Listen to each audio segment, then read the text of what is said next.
الحمد لله وحده والصلاة والسلام على من لا نبي بعد أما بعد فإن خير الحديث كتاب الله وخير الهدي هدي محمد صلى الله عليه وسلم وشر الأمور محدثاتها وكل محدثة بدعة وكل بدعة ضلالة وكل ضلالة في النار فأعوذ بالله من الشيطان الرجيم يا أيها الذين آمنوا أطيعوا الله وأطيعوا الرسول ولا تبطلوا أعمالكم عن أبي هريرة رضي الله تعالى عنه قال قال رسول الله صلى الله عليه وسلم كل أمة يدخلون الجنة إلا من أبى قيل يا رسول الله من أبى قال من أطاعني دخل الجنة ومن أساءني فقد أبى عن عائشة رضي الله تعالى عنها قالت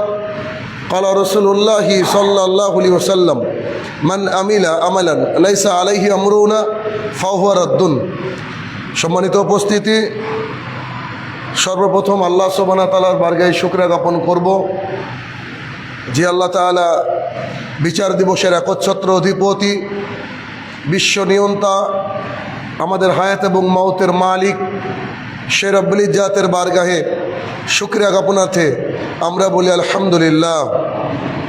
অতঃপর সমগ্র মানব জাতির শিক্ষক, সমগ্র মানব জাতির পথ প্রদর্শক মুহাম্মদুর রাসূলুল্লাহ সাল্লাল্লাহু আলাইহি সাল্লামের ওপর শতকোটি সালাত ও সালাম বর্ষিত হোক, আমরা বলি আল্লাহুম্মা আমিন। আজ সংক্ষিপ্ত জুমার খুতবার বিষয় জান্নাত লাভের কিছু আমল। উক্ত বিষয়ে তথ্য এবং তত্ত্ববহল কিছু আলোচনা পেশ করার চেষ্টা করব ইনশাআল্লাহুল আজিজ। আল্লাহ সুবহানাহু ওয়া তাআলা আমাদেরকে পাঠিয়েছেন তার দুনিয়ায় সাময়িক কিছু সময়ের জন্য। এখান থেকে আমরা আমাদের জীবনের চলার পথে যা নিয়ে যাব তা এবং আল্লাহ সুবহানাহু ওয়া তাআলার বিশেষ রহমতের মাধ্যমে জান্নাত পাওয়া যাবে। আর যদি আমরা এই পৃথিবীর বুক থেকে আল্লাহ তাআলার কাছ পর্যন্ত কিছু না নিয়ে যেতে পারি তাহলে আমাদের থাকার জায়গা হবে জাহান্নাম। এই জন্য রাসূলুল্লাহ সাল্লাল্লাহু আলাইহি সাল্লাম সাহাবায়ে কেরামকে যে কথাগুলো বলতেন, যেগুলো আমরা হাদিস হিসাবে পাই, এগুলা তিনারা খুব সুন্দর করে মূল্যায়ন করতেন। আমরাও যদি হাদিসের মূল্যায়ন আমাদের বাস্তব জীবনে করার চেষ্টা করি তো আমাদের জীবনও পরিবর্তন হবে, আমরাও জান্নাতের পথে হাঁটতে পারি।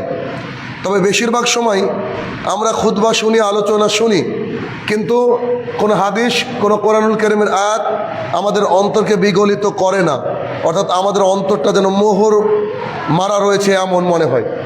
কিন্তু আমরা এই পৃথিবীতে কতদিন আছি এটা কেউ জানি না, সবাইকে যেহেতু চলে যেতে হবে। আর ওই জায়গাটা হচ্ছে একটা এমন জায়গা যেখানে কেউ কারোর সাহায্য করার জন্য এগিয়ে আসবে না।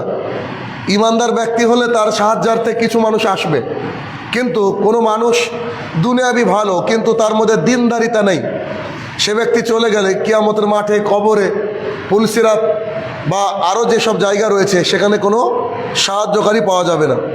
এই জন্য রাসূলুল্লাহ সাল্লাল্লাহু আলাইহি সাল্লামের বিভিন্ন মুখনিসৃত বাণী থেকে আমরা বুঝতে পারি খুব সহজ থেকে সহজতর কিছু কাজের মাধ্যমে মানুষ জান্নাত লাভ করতে পারে। একেবারে সহজ কাজ, কিন্তু সেই কাজগুলোও হয়তো আমাদের দ্বারা অনেক সময় হয় না। তার ধারাবাহিক অনেক আলোচনা করেছি। আজকে কয়েকটা বিষয় নিয়ে কথা বলবো যে মানুষ জান্নাত যাবে, জান্নাত লাভ করবে তার কতিপয় আমল, এবং হাদিস থেকে জানবো যে সাহাবায়ে কেরামের চরিত্র কেমন ছিল। আমরা তো অনেক হাদিস শুনেছি, অনেক হাদিস জানি, জানার পরেও ওই হাদিস অনুযায়ী আমরা কেমন আমল করি, আর সাহাবায়ে কেরাম শোনার সাথে সাথে কেমন আমল করতেন, এই বিষয়ে আমরা হাদিস থেকে জানার চেষ্টা করব। তার প্রথম নম্বর হচ্ছে যে কারোর কাছ থেকে কোনো কিছু না চাইলে আল্লাহ তাআলা তাকে জান্নাত দিবেন। লোকেদের কাছ থেকে কোনো কিছু যদি কেউ না চায় তাহলে আল্লাহ সুবহানাহু ওয়া তাআলা তাকে জান্নাত দিবেন। আসলে মানুষ দেখেন, আল্লাহ তাআলা যতটুকু রিজিক তার জন্য লিখেছে একজন মানুষের জন্য, ও যদি সন্তুষ্ট থাকে, ও যদি আল্লাহর কাছে চায় নিশ্চিত আল্লাহ সুবহানাহু ওয়া তাআলা তাকে না খাওয়িয়ে রাখবে না। সাময়িক আল্লাহ তাআলা পরীক্ষা করেন, কিন্তু অনেক মানুষই আছে যে সামান্য কারণে ধৈর্যের বাঁধ ভেঙে যায়, তারপরে তারা করে কি, মানুষের দরবারে চেয়ে চেয়ে বেড়ায়। অর্থাৎ মানুষ যদি বিপদে আপদে কষ্টে দুঃখে একমাত্র আল্লাহ সুবহানাহু ওয়া তাআলার সাহায্য প্রার্থনা করে, পৃথিবীর বুকে কোনো মানুষের কাছ থেকে সাহায্য প্রার্থনা না করে, তাহলে সেই ব্যক্তিকে জান্নাত দিবে বলে রাসূলুল্লাহ সাল্লাল্লাহু আলাইহি ওয়াসাল্লাম আমাদেরকে জানিয়েছেন। হাদিসটা আমরা এভাবে বুঝলাম, কিন্তু হাদিসের যিনি বর্ণনাকারী, যিনি মানে সাহাবী, তিনার বুঝ কিন্তু ছিল ভিন্ন রকম। কেননা রাসূলুল্লাহ সাল্লাল্লাহু আলাইহি ওয়াসাল্লামের কথাকে মেনে নেওয়ার মধ্যেই বিশাল বড় কল্যাণ রয়েছে। সওবান রাদিয়াল্লাহু তাআলা আনহু বলেন যে রাসূলুল্লাহ সাল্লাল্লাহু আলাইহি ওয়াসাল্লাম বললেন, সওবান রাদিয়াল্লাহু তাআলা আনহু একজন প্রখ্যাত সাহাবী, তিনি বলছেন যে রাসূলুল্লাহ সাল্লাল্লাহু আলাইহি ওয়াসাল্লাম বলছেন যে কে আছো যে আমার একটা কথা মেনে নিবা? কে আছো তোমরা যারা আমার একটা কথা কবুল করে নিবা? যদি তোমরা আমার এই কথাটাকে কবুল করে নাও, আমি তোমাদেরকে জান্নাতে যাওয়ার জামিনদারি হব, আমি তোমাদের জন্য জান্নাতে যাওয়ার জামিনদারি হব। অতএব আমার একটা কথা তোমরা যদি মানো, তাহলে আমি তোমাকে বলছি যে আমি তোমাকে জান্নাতে নিয়ে যাব। এমন কে আছো? সওবান রাদিয়াল্লাহু তাআলা আনহু সঙ্গে সঙ্গে বলেন, ইয়া রাসূলুল্লাহ সাল্লাল্লাহু আলাইহি সাল্লাম, আমি আপনার কথা মানবো, বলেন কি করলে জান্নাত যাওয়া যাবে? এরা সাহাবাই কেরাম বুঝেছিলেন যে পৃথিবীর 50, 60, 40 বছরের জীবন কিছুই না, মূল জায়গা হচ্ছে আমাদের জান্নাতকে লাভ করতে হবে। জান্নাত লাভ করার জন্য আল্লাহ রাসূল যা বলেছেন সেগুলো আমাদেরকে মেনে চলতে হবে, ব্যাস এতটুকুই। তো রাসূলুল্লাহ সাল্লাল্লাহু আলাইহি ওয়াসাল্লাম যে এই কথা অফার দিয়েছেন সাহাবাই কেরামের মধ্যে, যে তোমরা কে আছো যে আমার একটা কথা কবুল করবা, আমি যা বলবো তা শুনবা, তাহলে আমি তোমাদেরকে জান্নাতের জিম্মেদারি নেব। অর্থাৎ তোমরা আমার একটা কথা শুনলে আমি তোমাদের জন্য জান্নাতের জিম্মেদারি হব, আমার কথা শোনো, জান্নাতে চলে যাও। সওবান রাদিয়াল্লাহু তাআলা আনহু বলেন যে হে আল্লাহ রাসূল সাল্লাল্লাহু আলাইহি সাল্লাম, আমি আপনার কথা মানার জন্য প্রস্তুত, রেডি, বলেন কি বলতে হবে বা কী করতে হবে, তাহলে আমি ওটাকে মানবো এবং আপনার হাত ধরে আমি জান্নাতে যাব। রাসূলুল্লাহ সাল্লাল্লাহু আলাইহি সাল্লাম বললেন, তুমি লোকেদের কাছ থেকে চাওয়া থেকে দূরে থাকো, মানুষের কাছ থেকে কোনো কিছু পাওয়ার আকাঙ্ক্ষা থেকে দূরে থাকো, মানুষের কাছ থেকে কোনো কিছু চেও না। যদি না চাইতে পারো, তাহলে আমি তোমার জান্নাতের জিম্মেদারি হচ্ছি। এটা রাসূলুল্লাহ সাল্লাল্লাহু আলাইহি সাল্লাম বললেন। তার মানে কারোর নিকটে হাত না পাতলে কি পাওয়া যায়? জান্নাত পাওয়া যায়। হাত যদি একান্তই পাততে হয়, পাততে হবে কার কাছে? আল্লাহ সুবহানাহু ওয়া তাআলার কাছে, আর কারো কাছে পাতার দরকার নেই। তবে হাদিসের পরের অংশে আশ্চর্য একটা জিনিস রয়েছে, আশ্চর্য একটা কথা রয়েছে। রাবি যিনি বর্ণনা করেছেন হাদিসটা, তিনি বলেন যে আমি দেখেছি সওবান রাদিয়াল্লাহু তাআলা আনহু, যিনি রাসূলুল্লাহ সাল্লাল্লাহু আলাইহি ওয়াসাল্লামের কথাটাকে মেনে নিলেন যে আমি আর হাত পাতবো না, আমি চাইবো না কারো কাছে, তাহলে আপনি আমাকে জান্নাতে নিয়ে যাবেন। তিনি এই হাদিসটা বলার পরে, এই রাসূলুল্লাহ সাল্লাল্লাহু আলাইহি ওয়াসাল্লামের কাছ থেকে প্রতিশ্রুতি নেওয়ার পরে, এখন রাবি বলছেন যে সওবান রাদিয়াল্লাহু তাআলা আনহুকে আমি দেখেছি, তিনি তখন তিনার সাওয়ারির উপরে চড়ে থাকতেন। ঘোড়া হতে পারে, উট হতে পারে, বা কিছু, হয়তো উট বা ঘোড়ায় হবে, দুটোর মধ্যে একটা হবে। তিনি যখন তার সাওয়ারির উপরে চড়ে থাকতেন, চড়ে থাকা অবস্থায় তার চাবুকটা যখন পড়ে যেত মাটিতে, আমি দেখেছি তিনি কাউকে বলতেন না যে এই চাবুকটা তুলে দেন তো। তিনি তো সাহাবী, তিনি তো আল্লাহ এবং আল্লাহ রসুলের প্রিয় মানুষ, তারপরে তিনি এই হাদিসের পর থেকে কাউকে বলতেন না যে চাবুকটা তুলে দেন তো। তিনি সাওয়ারির উপর থেকে আবার নামতেন, কষ্ট করে নেমে চাবুকটাকে তুলতেন, তারপরে তিনি উঠতেন। কল্পনা করা যায়? দেখেন রাসূলুল্লাহ সাল্লাল্লাহু আলাইহি সাল্লামের কথাকে কিভাবে একটা সাহাবী মূল্যায়ন করেছে, আর আমরা কি করে মূল্যায়ন করি? না, আমরা কি করে জান্নাতে যাব, এই হিসাব তো দূরের কথা। যে সাহাবী শোনার সাথে সাথে বর্ণনাকারী বলছেন যে তিনি যখন ঘোড়ায় উঠলেন, তার সাওয়ারিতে উঠলেন, এমত অবস্থায় তার চাবুকটা পড়ে গিয়েছিল, যে কাউকে বলা যেতেই পারে, আর এটা তো তেমন অন্যায়ও না যে ভাই একটু চাবুকটা তুলে দেন তো, কিন্তু তিনি আল্লাহ রসুলকে প্রতিশ্রুতি দিয়েছে যে লোকেদের কাছ থেকে কোনো কিছু চাইবো না। কোন চাওয়ার কথা আল্লাহ রসুল বলেছেন? আর তিনি কি বুঝেছেন চিন্তা করেন, যে পৃথিবীতে যতদিন থাকবো আমি কোনোদিন কারো কাছ থেকে কোনো কিছু চাইবো না, অর্থাৎ না হাত পাতবো আমার আর্থিক অবস্থা খারাপ হবে তার জন্য, অথবা কাউকে কোনো আমি হুকুম করব। তিনি এইভাবে নিজেকে মানে রেডি করে নিয়েছেন যে আমি যখন কোনো কিছু না চাইলে আল্লাহ রসুল জান্নাতের জামিনদারি হয়েছেন, অর্থাৎ তিনি আমাকে জান্নাতে নিয়ে যাবেন। সো আজকের পর থেকে আমি কিছু চাইবো না। আর রাবি তৎক্ষণাৎ বলছে যে আমি দেখেছি তাকে সাওয়ারির উপর থেকে চাবুক পড়ে যাওয়ার পরেও তিনি কাউকে সেটাকে তুলে দেওয়ার জন্য বলেননি। এটা হচ্ছে হাদিস। তাহলে অত হাদিস থেকে আমরা বুঝতে পারলাম যে কারোর কাছ থেকে যদি কোনো কিছু না চাই, হাত না পাতি, শুধুমাত্র আল্লাহ তাআলার কাছে হাত পাতি, আল্লাহ সুবহানাহু ওয়া তাআলা এই হাত না পাতার কারণে কি করবে? আল্লাহ সুবহানাহু ওয়া তাআলা মানুষকে, বা যিনি হাত পাতবেন না তাকে আল্লাহ সুবহানাহু ওয়া তাআলা জান্নাত দিবেন। দ্বিতীয় জান্নাতে যাওয়ার আমল, মানুষকে খাবার খাওয়ানোর বিনিময়ে জান্নাত। জান্নাতে যাওয়া খুব কষ্টকর না, সামান্য ছোট ছোট কিছু আমল দিয়ে জান্নাত পাওয়া যায়। আর আমাদের মূল টার্গেট হচ্ছে জান্নাত। যেমন যারা পরীক্ষার্থী পড়াশোনা করে, সারা জীবন পড়াশোনা করে, তাদের মূল টার্গেট থাকে চাকরি। এখন আপনাকে কেউ বললো যে আপনাকে পড়াশোনা করতে হবে না, আপনি বাড়িতে বসে থাকেন, আমি আপনাকে চাকরি দিয়ে দেবো, ব্যাস। তাহলে সেই লোকের মূল টার্গেটটা কি? যে আমাকে একটা চাকরি পেতে হবে। ঠিক মুসলমান যারা দ্বীন ইসলাম বুঝেন, তাদের মূল টার্গেট হবে যে পৃথিবীতে আমি যাই করি না কেন, যদি জান্নাত পেয়ে যাই তো আমি ধন্য, ব্যাস, আর কিছু লাগবে না। তো জান্নাত হচ্ছে মূল টার্গেট একজন মুসলমানের, একজন মুমিনের। তো কি করলে জান্নাত? যা করলে জান্নাত তাই করতে হবে আমাদেরকে সারাক্ষণ, কারণ মূল টার্গেট নিতে হবে জান্নাতে যাবো আমরা, এটা। তো খাবারের বিনিময়ে জান্নাত, খাবার খাওয়ানোর বিনিময়ে জান্নাত পাওয়া যায়। বারা ইবনে আজেব রাদিয়াল্লাহু তাআলা আনহু বলেন, বারা ইবনে আজেব একজন বিখ্যাত সাহাবী, শুনেছেন বহু কবরের হাদিস যিনি নিজে বর্ণনা করেছেন, কবরের যত হাদিস প্রায় বারা ইবনে আজেব রাদিয়াল্লাহু তাআলা বর্ণনা করেছেন। তো বারা ইবনে আজেব রাদিয়াল্লাহু তাআলা আনহু বলেন যে একজন মরুবাসী, যারা মরুভূমিতে বসবাস করে, মরুবাসী রাসূলুল্লাহ সাল্লাল্লাহু আলাইহি ওয়াসাল্লামের নিকটে আসলেন, এসে বললেন যে হে আল্লাহ রাসূল সাল্লাল্লাহু আলাইহি ওয়াসাল্লাম, আমাকে আপনি এমন আমলের কথা বলেন তো যে আমলের মাধ্যমে আমি জান্নাতে যাব।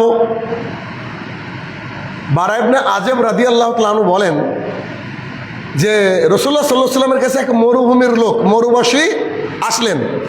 এক মরুবাসী এসে বলছেন যে আল্লাহ রাসূল সাল্লাল্লাহু আলাইহি ওয়াসাল্লাম, আপনি আমাকে এমন একটা আমলের কথা বলেন তো যে আমলের মাধ্যমে আমি জান্নাতে যাব।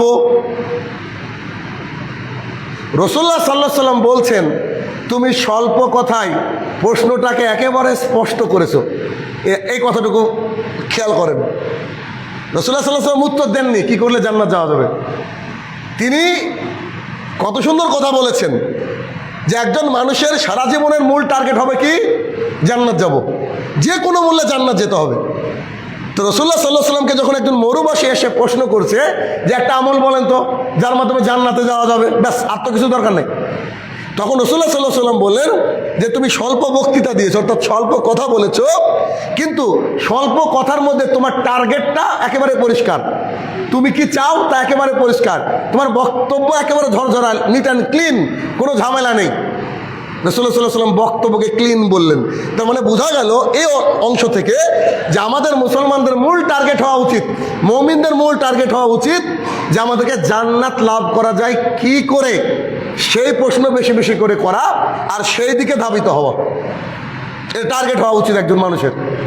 তো তখন রাসূলুল্লাহ সাল্লাল্লাহু আলাইহি ওয়াসাল্লাম বললেন যে তুমি কৃতদাসকে স্বাধীন করো, তোমার বাড়িতে যদি কোনো গোলাম থাকে সেই গোলামকে আজাদ করে দাও, তার বিনিময়ে তুমি জান্নাতে যাবে।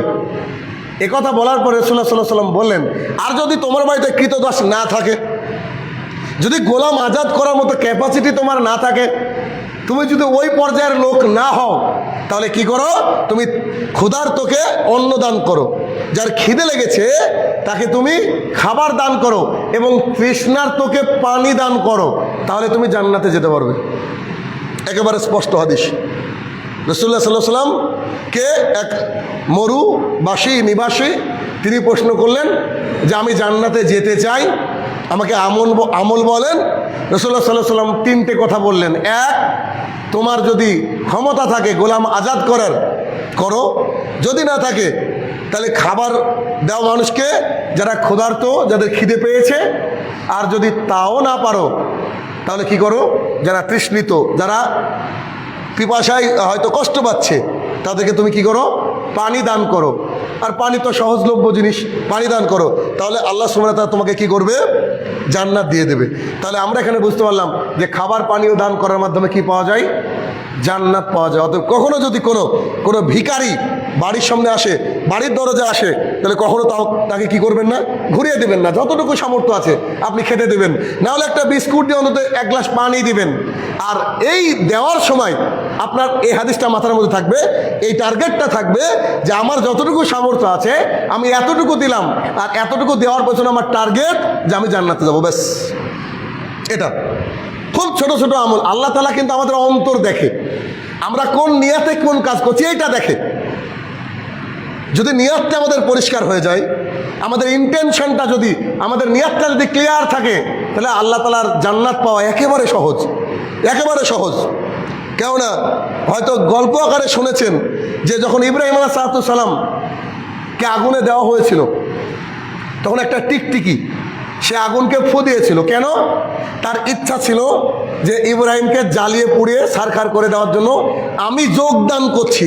আমি জানি যে আমার ফুয়ে খুব একটা কাজ হবে না, কিন্তু আমি যতটুকু দেবো, ওকে তো মেরে ফেলার জন্য সাহায্য করছি, অথচ টিকটিকির ফুয়ে কি হবে। তো তার ইচ্ছা, ভেতরের আকাঙ্ক্ষা, ভেতরের নিয়াত ছিল কি, যে আমার ফুয়ের মাধ্যমে যদি একটু কোনো কাজ হয়, তাও তো ইব্রাহিম জ্বলে পড়ে ছারখার হয়ে যাবে। আল্লাহ সুবহানাহু ওয়া তাআলা করলেন কি, টিকটিকির ওই নিয়াতের কারণে আল্লাহ তাআলা করলেন কি, বললেন যে টিকটিকি যদি কোথাও দেখো, এক বাড়িতে মেরে ফেলতে পারলে তোমরা 100 নেকি পাবো। কেন? কি কারণে? কেননা টিকটিকি ইব্রাহিম আলাইহিস সালামের ধ্বংসের কাজে সহায়তা করেছিল, এটা তার অন্তরের নিয়াত। হয়তো তার দ্বারা কোনো সহায়তা হয়নি, তার ফুয়ে কিছু হবে না।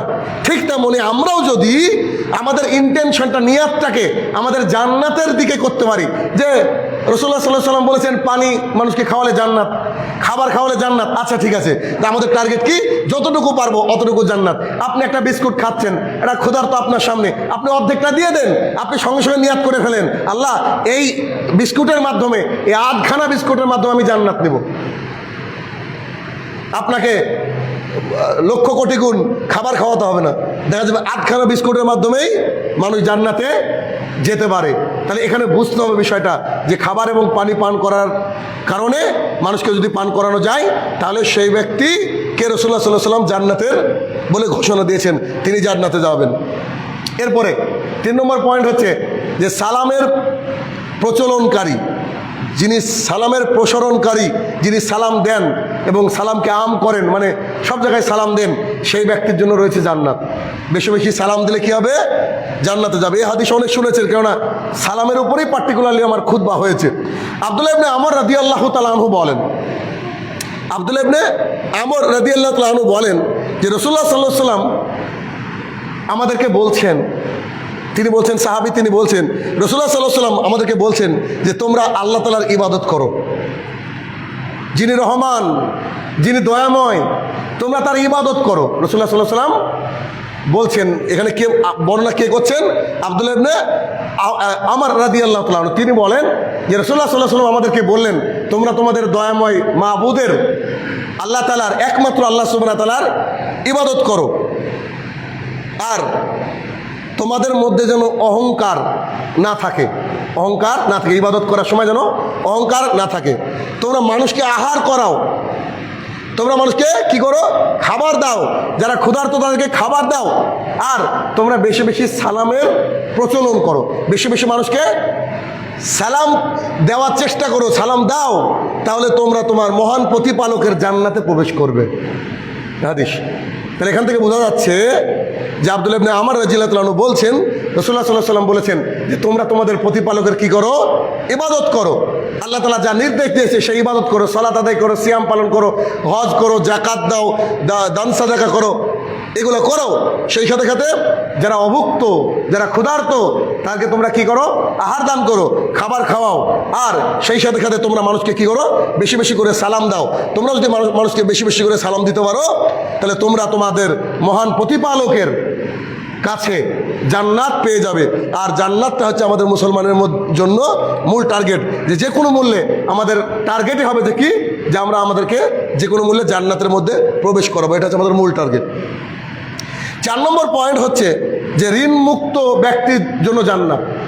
ঋণমুক্ত ব্যক্তি বলতে যে সাওবান রাদিয়াল্লাহু তাআলা আনহু, যার হাদিস আজকে দিয়ে শুরু করেছি, যে সাহাবীর সাওবান রাদিয়াল্লাহু তাআলা আনহু থেকে বর্ণিত, তিনি বলেন যে আল্লাহ রাসূল সাল্লাল্লাহু আলাইহি ওয়াসাল্লাম বলেছেন, যে ব্যক্তি অহংকার, 1 নম্বর, যে ব্যক্তি অহংকার, 2 গনিমতের মাল বা গনিমতের সম্পদ, আমরা গনিমত বুঝি বোধ হয়, নাহলে আমি পরে ব্যাখ্যা করছি, এবং ঋণ থেকে মুক্ত, ঋণ থেকে মুক্ত, 1 অহংকার, 2 গনিমতের মাল, 3 ঋণ, এই 3টে থেকে যে ব্যক্তি নিজেকে হেফাজত করলো, এই 3টে থেকে যে ব্যক্তি নিজেকে দূরে রাখলো এবং এই অবস্থায় ওই ব্যক্তি মারা গেল, এই অবস্থায় ওই ব্যক্তি মারা গেল, সে জান্নাতে প্রবেশ করলো। আশ্চর্য কথা, সে কি করলো? জান্নাতে প্রবেশ করলো বলা হয়েছে, করবে বলা হয়নি, জান্নাতে প্রবেশ করলো। সাওবান রাদিয়াল্লাহু তাআলা আনহু থেকে বর্ণিত, রাসূলুল্লাহ সাল্লাল্লাহু আলাইহি ওয়াসাল্লাম বলেছেন যে কি, যে ব্যক্তি অহংকার থেকে মুক্ত থাকলো। অহংকার কি? অহংকার হচ্ছে, রাসূলুল্লাহ সাল্লাল্লাহু আলাইহি ওয়াসাল্লামকে জিজ্ঞাসা করা হয়েছে, আল্লাহ রাসূল অহংকার কাকে বলে? তখন তিনি বলেছেন যে অহংকার হচ্ছে তা যার মাধ্যমে মানুষকে ছোট মনে করা হয়। কোনো মানুষকে যদি কেউ ছোট মনে করে, ভালো পোশাক পরলেন, সুন্দর গাড়ি আছে, সুন্দর বাড়ি আছে, এগুলো অহংকার না। অহংকার হচ্ছে যে কেউ কোনো মানুষকে ছোট মনে করলো, তো আর্থিক দিক দিয়ে হোক, জ্ঞানের দিক দিয়ে হোক, ইলমের দিক, যে কোনো দিক দিয়ে কারোর ব্যাপারে কেউ অহংকার করলো, এই মানে কারোর ব্যাপারে কেউ এরকম করলো যে আমার চেয়ে কম জানে, সে আমার চেয়ে ছোট মানুষ, তার ওই যোগ্যতা নাই, এইরকম কিছু ভাবনা আসা হচ্ছে অহংকারীর লক্ষণ। তাহলে যে মানুষকে ছোট মনে করে, হেয় প্রতিপন্ন করে, সে হচ্ছে অহংকারী। 2 যে হককে প্রত্যাখ্যান করে, যে হককে প্রত্যাখ্যান করে, অর্থাৎ হক জানার পরেও যে ব্যক্তি হককে প্রত্যাখ্যান করলো, জানে যে আমিন বলতে হবে সলাতের মধ্যে, জানে যে সম্মিলিত মোনাজাত নাই, জানে যে আঙুলকে বারবার করে নড়াতে হবে বা তুলে রাখতে হবে, জানে যে পায়ে পা, কাঁধে কাঁধ মিলিয়ে সালাত আদায় করতে হবে, কিন্তু এগুলো জানলো, জানার পরেও তোয়াক্কা করলো না, মেনে নিল না, এই ব্যক্তিকে বলা হয় অহংকারী। চিন্তা করেন, রাসূলুল্লাহ সাল্লাল্লাহু আলাইহি ওয়াসাল্লাম এই হাদিসটা যেটা বললাম আমি, এটারই আরবিটা এরকম যে একজন ব্যক্তি এসে বলছে, ইয়া রাসূলুল্লাহ মাল কিবার, হে আল্লাহ রাসূল অহংকার কাকে বলে? রাসূলুল্লাহ সাল্লাল্লাহু আলাইহি ওয়াসাল্লাম বলছেন সাফাউল হক, যে ব্যক্তি হককে প্রত্যাখ্যান করে, ওয়ান্তুন নাস, যে ব্যক্তি মানুষকে হেয় প্রতিপন্ন করে, মানুষকে হেয় প্রতিপন্ন করে, এরা হচ্ছে অহংকারী। আর আমরা দুনিয়াবিভাবে আমরা মনে করি অহংকারী ওটা অন্যরকম জিনিস, কিন্তু এটা হচ্ছে অহংকার। তাহলে যে ব্যক্তি অহংকার থেকে মুক্ত থাকলো, 2 গনিমতের মাল সংরক্ষণে রাখলো বা গনিমতের মাল থেকে দূরেই থাকলো, নিল না। গনিমতের মাল কি?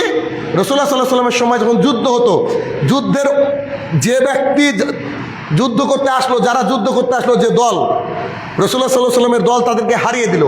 হারানোর পরে তারা তাদেরকে কৃতদাস হিসেবে বন্দি করে আনলো এবং তাদের কাছে যে মাল সম্পদ থাকে, ঢাল হতে পারে, তরবারি হতে পারে, যুদ্ধের সামগ্রী হতে পারে, ইত্যাদি ইত্যাদি, এইগুলা তাদের কাছ থেকে যখন নিয়ে আসলো, এইগুলাকে বলা হয় তো গনিমত। অর্থাৎ যুদ্ধ লব্ধ সম্পদকে বলা হয় গনিমত, যুদ্ধে পাওয়া সম্পদকে বলা হয় গনিমত। যে ব্যক্তি গনিমত থেকে দূরে রাখলো, মানে কি, ধরেন আপনি আমি যুদ্ধে আছি, অনেকগুলো সম্পদ পেলাম, যে একটা চেন, সোনার চেন পেলাম, একটা সুন্দর তরবারি পেলাম, আসার সময় সব জমা দিয়ে দিলাম, সোনার চেনটা থেকে গেল। এইখান থেকে যে নিজেকে মুক্ত করলো, এখান থেকে যে নিজেকে কি করলো?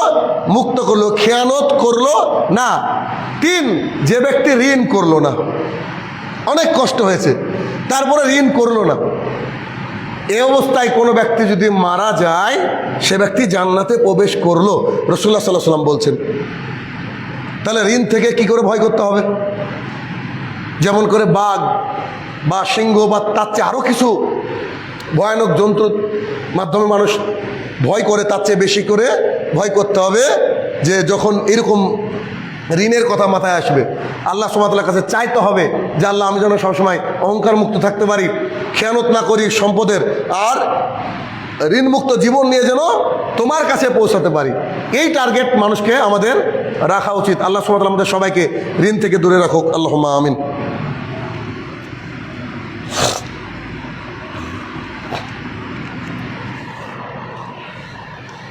আলহামদুলিল্লাহি ওয়াহদা ওয়াসসালাতু ওয়াসসালামু আলা মান লা নাবিয়্যা বাদা। এরপর আমাদের পরের যে পয়েন্ট আমরা আলোচনা করছিলাম, যে জান্নাত লাভের সামান্য কিছু কতিপয় আমল। তার মধ্যে আমাদের 5 নম্বর পয়েন্ট হচ্ছে যে ঝগড়া না করলে জান্নাত, অর্থাৎ যে ব্যক্তি ঝগড়াটে সে জান্নাতে প্রবেশ করবে না। কথা হিসাব এটাই। তাহলে ঝগড়া না করলে কি পাওয়া যাবে? জান্নাত পাওয়া যাবে। দলিল আবু উমামা রাদিয়াল্লাহু তাআলা আনহু বলেন, ভালো করে বুঝতে হবে হাদিসের অংশগুলো। আবু উমামা রাদিয়াল্লাহু তাআলা আনহু বলেন, রাসূলুল্লাহ সাল্লাল্লাহু আলাইহি ওয়াসাল্লাম বলেছেন যে আমি জান্নাতের আঙিনায়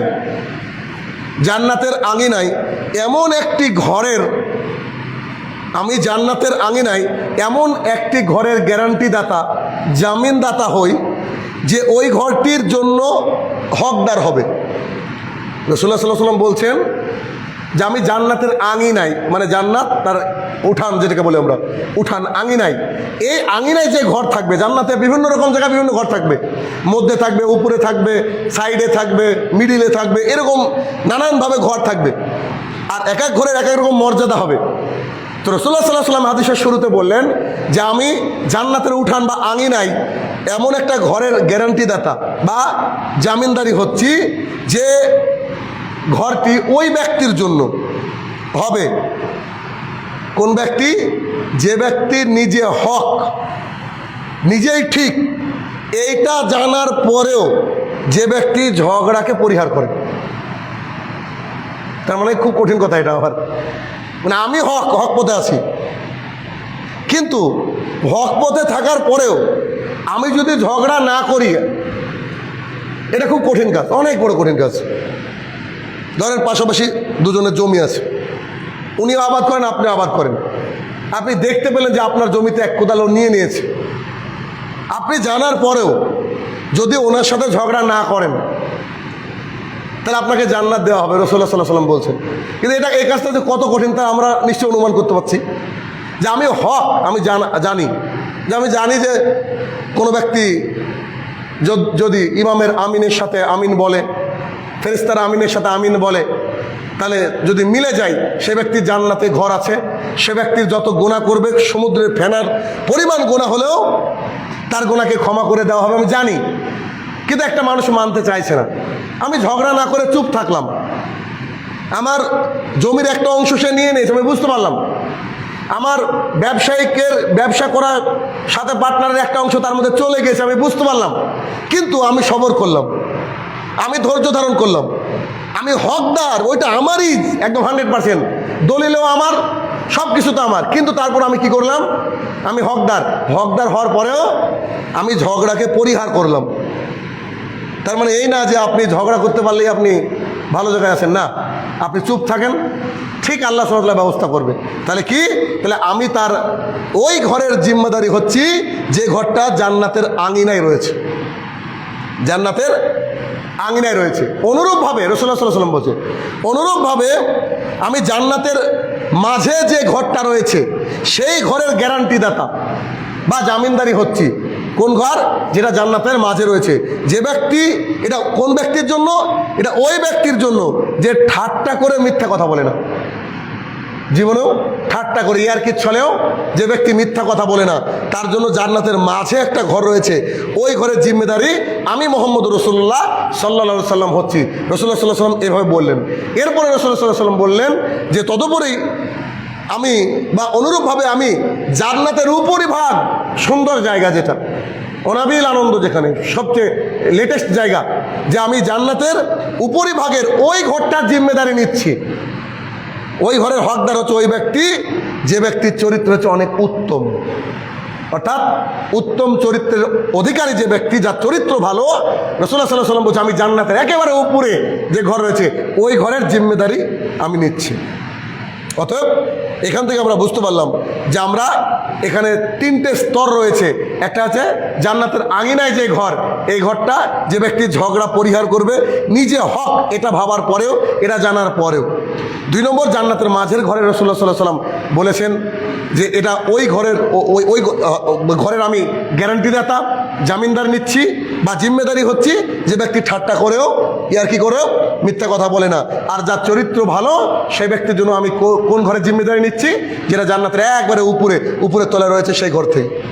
তাহলে আমরা যদি ঝগড়াকে পরিহার করতে পারি, হয়তো মানুষ বলতে পারে যে আপনার তো অধিকার, আপনি তো পান, আপনি তো এই, আপনি তো সেই, অনেক কথা, কিন্তু আপনার টার্গেট থাকবে যদি জান্নাত নিতে চান রাসূলুল্লাহ সাল্লাল্লাহু আলাইহি ওয়াসাল্লামের ওই ঘরের কথা, যে ঘরটা রাসূলুল্লাহ সাল্লাল্লাহু আলাইহি ওয়াসাল্লাম বলেছেন সেই ঘরের কথা, তাহলে আপনাকে কী করতে হবে? ঝগড়া থেকে দূরে থাকতে হবে। আর যদি মনে করেন যে ঘর আমার দরকার না, তো করেন, অসুবিধা নেই। পরের 6 নম্বর পয়েন্ট হচ্ছে যে 3টি আমলের মাধ্যমে জান্নাতে যাওয়া যায়, একদম নিরাপদভাবে জান্নাতে যাওয়া যায়। 3টে আমল, যদি এই হাদিসগুলো আমরা বারবার করে শুনি, তারপরেও কিন্তু আমরা আবার সময়ের ব্যবধানে, সময় স্রোতে আমরা নিজেকে গা ভাসিয়ে দিই। আব্দুল্লাহ ইবনে সালাম রাদিয়াল্লাহু তাআলা আনহু বলেন, একজন সাহাবী, তিনি বলেন যে আব্দুল্লাহ ইবনে সালাম রাদিয়াল্লাহু তাআলা আনহু বলেন যে রাসূলুল্লাহ সাল্লাল্লাহু আলাইহি ওয়াসাল্লাম যখন মদিনায় এসে পৌঁছালেন, আল্লাহ রাসূল সাল্লাল্লাহু আলাইহি ওয়াসাল্লাম যখন মদিনায় আসছিলেন, আবু বকর রাদিয়াল্লাহু আনহু এবং মুহাম্মদ সাল্লাল্লাহু আলাইহি ওয়াসাল্লাম, ওই যে মদিনা আসার দৃশ্য অনেক হাদিস বলেছি আমি। তো আব্দুল্লাহ ইবনে সালাম রাদিয়াল্লাহু তাআলা আনহু বলেন যে রাসূলুল্লাহ সাল্লাল্লাহু আলাইহি ওয়াসাল্লাম যখন মদিনায় এসে পৌঁছালেন, তো সবাই দলে দলে রাসূলুল্লাহ সাল্লাল্লাহু আলাইহি ওয়াসাল্লামের সঙ্গে সাক্ষাৎ করতে গেল। দেখেনি আল্লাহ রাসূলকে কেউ দেখেছিল, তো কি একটা আকাঙ্ক্ষা, আল্লাহ রাসূলের নাম শুনেছে। তা আব্দুল্লাহ ইবনু সালাম বলছেন যে সবাই দেখছি দলে দলে রাসূলুল্লাহ সাল্লাল্লাহু আলাইহি ওয়াসাল্লামের সঙ্গে সাক্ষাৎ করতে গেল।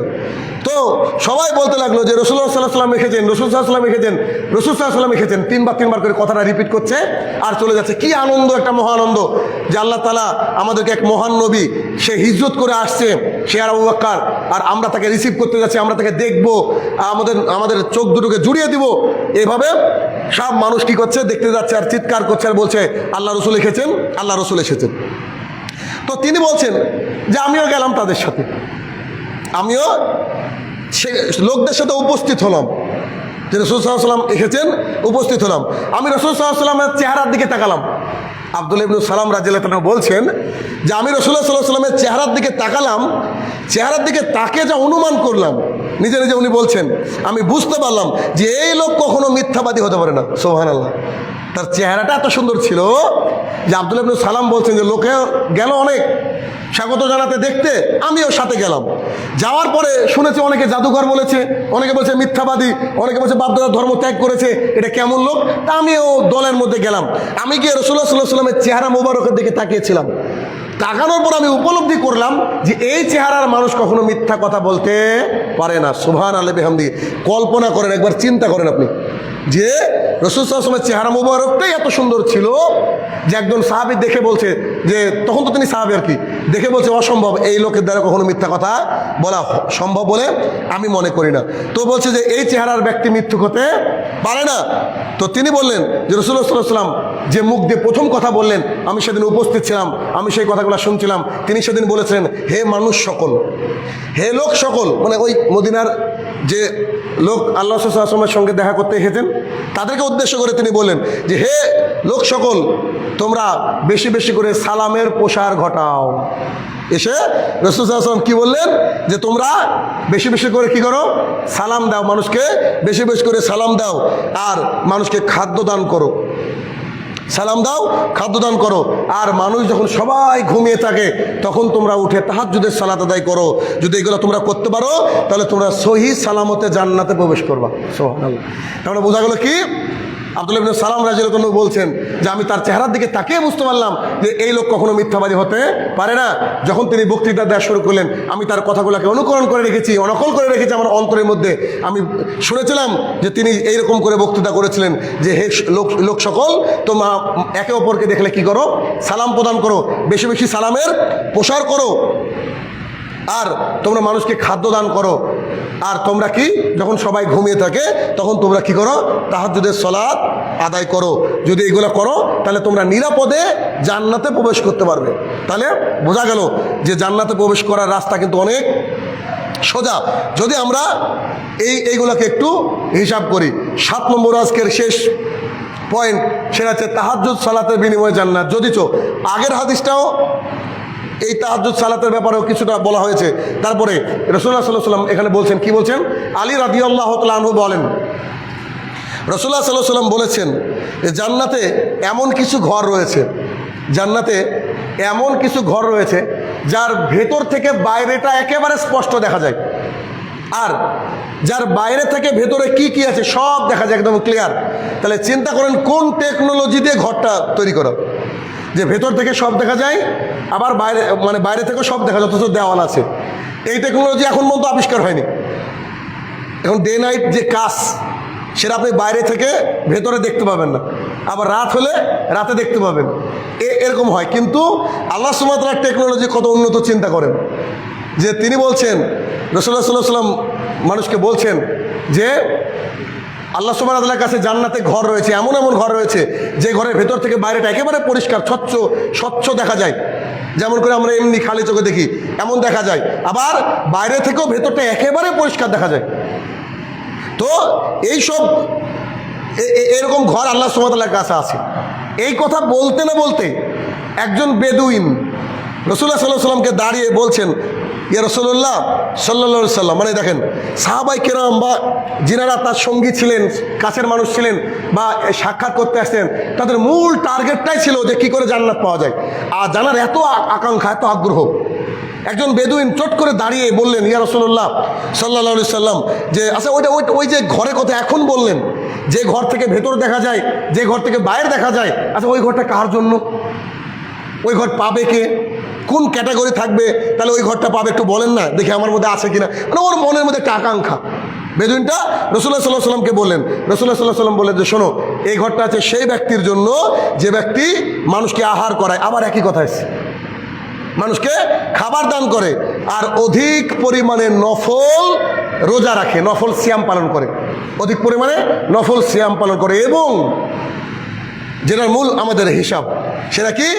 যে যখন সবাই ঘুমিয়ে থাকে তখন তাহাজ্জুদের সালাত আদায় করে। যারা তাহাজ্জুদের সালাত আদায় করে, যারা অতিরিক্ত নফল সিয়াম পালন করে, অনেক অনেক অনেক বেশি সিয়াম পালন করে নফল, এবং মানুষকে বেশি বেশি খাবার খাওয়ানোতে উদ্বুদ্ধ এবং খাবার খাওয়ায়, রাসূলুল্লাহ সাল্লাল্লাহু আলাইহি ওয়াসাল্লাম বলেছেন সেই ব্যক্তি জান্নাতে প্রবেশ করবে। অতএব আমাদেরকে জান্নাতে প্রবেশ করার যে আমল, এগুলো কিন্তু ছোট ছোট আমল, খুব ছোট ছোট। মানুষকে সালাম দেওয়া এমন কিছু কষ্টের না, মাঝে মাঝে নফল সিয়াম পালন করে এমন কিছু কষ্টের না, মাঝে মাঝে 2-4 রাকাত তাহাজ্জুদের সালাত আদায় করে এমন কিছু কষ্টের না, মানুষকে খাবার দান করা এটা কষ্টেরই না, একেবারেই কষ্টের না। যদি আপনি মনে করেন যে আমরা খাবার দিব, তাহলে আপনি দেন, কারণ ওই খাবারটা অ্যাকচুয়ালি আপনার না, ওটা ওর। আল্লাহ তাআলা লিখে রেখেছে, খালি আপনাকে আমাকে আল্লাহ তাআলা কী করছে? পরীক্ষা করছে, আমাদের কাছে দিয়ে এটা পরীক্ষা করছে। তাহলে আমরা যদি এই কাজগুলো করতে পারি, তাহলে আমরা জান্নাতে কী করব? প্রবেশ করব। আর শুরুতে বলেছি যে মানুষ, আমরা আজকে আছি কালকে না, এটা স্বাভাবিক কথা। এজন্য পৃথিবীতে থাকা অবস্থায় আমাদেরকে জান্নাতের যে যাওয়ার যে রাস্তা, তা কিন্তু তৈরি করে যেতে হবে। মানে আমরা আল্লাহর কাছে চলে গিয়ে যদি মনে করি যে আমি আল্লাহর কাছে চলে গেলাম, তারপরে দেখা যাবে জান্নাত জাহান্নাম কী ব্যাপার, না, এই চিন্তা করলে হবে না। আর কখন চলে যাবে এটা কোনো হিসাব নেই। এজন্য কি করবেন? নিজেকে রেডি করে যাবেন। যেমন এই যে আমাদের মুয়াজ্জিন যিনি আজান দেন, তিনের বাবা এ তো 1 সপ্তাহ হয়নি, আল্লাহর ডাকে সাড়া দিয়ে চলে গেলেন। তো এখন উনি কি করে গিয়েছেন? যা আমল করে গিয়েছেন আল্লাহর কাছে ওই প্রতিদান পাবেন। হ্যাঁ, আমরা তার জন্য দোয়া করব, খাস করে দোয়া করব, অন্তর থেকে দোয়া করব, তার সন্তানেরও দোয়া করবে, তার পরিবারের লোকেরা দোয়া করবে, তার জন্য দান সাদাকা করবে। এগুলো হচ্ছে এক্সটার্নাল, এগুলো হচ্ছে অতিরিক্ত, যেগুলো আমরা করব। হয়তো আল্লাহ তাআলা যদি তাকে কষ্টের মধ্যে রাখেন, আমাদের দোয়ার কারণে হয়তো আল্লাহ তাআলা তাকে লাঘব করে দেবেন। কিন্তু তিনি পৃথিবীতে থেকে কি করে গিয়েছেন, এটা কিন্তু মূল বিষয়। মানে আমি চলে যাব, আমি যাওয়ার পর আপনি যদি আমার জন্য দোয়া করেন, আমার উপকার লাগবে, আলহামদুলিল্লাহ। কিন্তু আমি যা করে গেলাম, তার মাধ্যমে যদি আমি জান্নাতে যাওয়ার মতন হকদার হই বা সামথিং কিছু কম থাকে, তাহলে আপনার দোয়ায়, আপনার দানে, আপনার সাদাকায় কিছুটা কাজ করবে। কিন্তু আমি এমনভাবে চলে গেলাম যে আমি সালাত আদায় করতাম না, সিয়াম আদায় করতাম না, ইসলামের আহকাম আমার মধ্যে নাই, তাহলে কিন্তু তার জন্য যদি গোটা পৃথিবীর মানুষ দোয়া করে, তবে কিন্তু কাজে লাগবে না। কারণ খাতা, আমার নাম যে নিবন্ধন, আমার যে রেজিস্ট্রেশন আল্লাহ তাআলার কাছে হয়ে থাকতে হবে, যে জান্নাতের রেজিস্ট্রেশন। এই জন্য আমরা বেশি বেশি করে অপরের জন্য দোয়া করব, আর বুদ্ধিমান হচ্ছে ওই ব্যক্তি যে ব্যক্তি প্রতিদিন বারবার মৃত্যুকে স্মরণ করে। এই জন্য এই মৃত্যুকে স্মরণ করাও একটা চরম ভালো একটা ইবাদত। এজন্য ওনার বাবার জন্য এবং যারা মারা গিয়েছে খাস তাদের জন্য খাস করে সলাতের পরে আপনারা যখন একা একা দোয়া করবেন তখন হাত তুলেন, আপনারা একা একা দোয়া করবেন ইনশাআল্লাহ। আর আমরা এখান থেকে দোয়া করি, হে আমার প্রতিপালক, যতজন মানুষ মারা গেছে আমাদের মধ্য থেকে এবং ওনার বাবা সহ আল্লাহ তুমি সবাইকে ক্ষমা করো, আল্লাহুম্মা আমিন। হে আমার প্রতিপালক, জানি না কি হালে কবরের তলে রয়েছে তারা যেন ভালো থাকতে পারে, ভালো, এবং তুমি তাদেরকে ভালো রাখার মালিক। আমাদের ঐকান্তিক দোয়া তোমার কাছে মাবুদ, আমরা পাপী হওয়ার পরেও তোমার কাছে দোয়া করছি, তাকে তুমি ক্ষমা করে জান্নাতুল ফেরদৌস দান করো, আল্লাহুম্মা আমিন। হে আমার প্রতিপালক, আমরা এই পৃথিবীর বুকে যেন জান্নাতের জন্য রাস্তা তৈরি করে যেতে পারি, আল্লাহ তুমি সেই তৌফিক আদা করো, আল্লাহুম্মা আমিন। হে আমার প্রতিপালক, যারা এখনো হারামের সাথে সম্পৃক্ততা রাখে তারা হারাম থেকে যেন দূরে থাকতে পারে, আল্লাহ তুমি সেই তৌফিক আদা করো, আল্লাহুম্মা আমিন। হে আমার প্রতিপালক, আমরা যেন অহংকার মুক্ত হতে পারি, আমরা যেন আমানতের খেয়ানত না করি, আল্লাহ তুমি সেই মন এবং আমাদের মানসিকতা তৈরি করে দাও, আল্লাহুম্মা আমিন। হে আমার প্রতিপালক, এই যে মানুষ যে পরিমাণে জাকাতকে ওসরকে ত্যাগ করছে, আল্লাহ এদের অন্তরকে তুমি প্রশস্ততা দান করো যাতে করে তারা জাকাত এবং ওসরকে আগামী দিনে দান করতে পারে, আল্লাহুম্মা আমিন। হে আমার প্রতিপালক, আল্লাহুম্মা আগিজনা, আল্লাহুম্মা আগিজনা, আল্লাহুম্মা আগিজনা, আল্লাহুম্মা আমিন। আল্লাহ তুমি বৃষ্টি দান করো এবং এই বৃষ্টির মাধ্যমে সুন্দর ফসল দিয়ে মানুষকে তুমি ভরিয়ে দাও, আল্লাহুম্মা আমিন। এবং হে আমার প্রতিপালক, আমরা এই পৃথিবীর বুকে থাকা অবস্থায় যেন আমাদের দ্বারা কেউ আঘাতপ্রাপ্ত না হয়, আর পেয়ে গেলেও তার কাছে যেন আমরা ক্ষমা নিতে পারি, আল্লাহ তুমি সেই আমাদের মন মানসিকতা তৈরি করে দাও, আল্লাহুম্মা আমিন।